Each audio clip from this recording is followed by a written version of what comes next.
Breaking news. Russian losses to the east and south have coincided with Ukrainian advances on a village near Bakhmut. Deputy Defense Minister Hanna Maliar has reported good news for Kyiv, stating that Ukrainian forces have made gains near Bakhmut in the ongoing heavy fighting on the eastern front of the battlefield. We're making progress toward Bakhmut. Andriivka, Kurdyumivka, and Klishchivka are still seeing heavy fighting. Also, the town of Andriivka is in the clear. The Deputy Defense Minister said Thursday night on her official Telegram channel, "The situation is very complex and changeable. We keep our fingers crossed." It was reported that Ukrainian forces had recaptured the village of Andriivka, located south of Bakhmut, but this was later deemed to be premature by the country's 3rd Assault Brigade, which was also fighting in the region.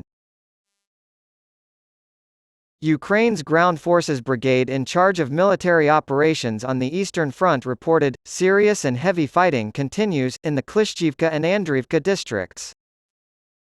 Ukrainian forces are redoubling their efforts to capture clusters of villages in a drive towards the Sea of Azov, and Ms. Maliar claims that Vladimir Putin's troops have suffered significant losses in attacks on key towns.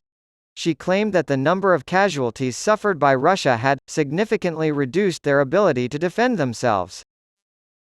Senior military officials have stated that over 600 Russian soldiers have been killed on the Southern Front.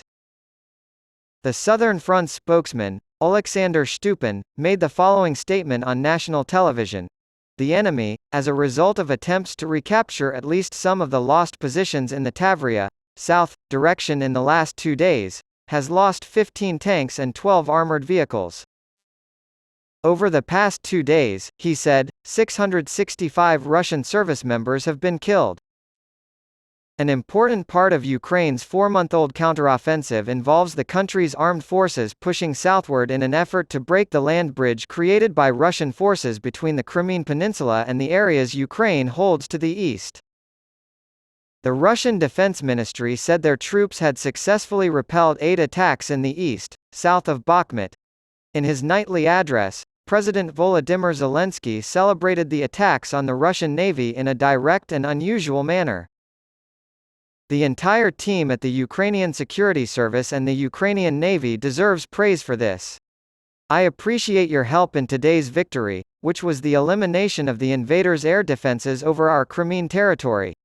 This is an outstanding accomplishment. Congratulations. Honor to the Ukrainian fighters.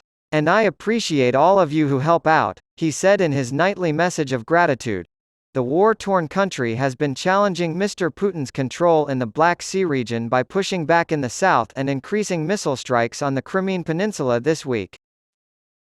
On Wednesday, Ukrainian officials claimed that a missile strike on a shipyard in the Crimean port of Sevastopol, home to the Russian Black Sea Fleet, had severely damaged a Russian submarine and landing ship undergoing repairs.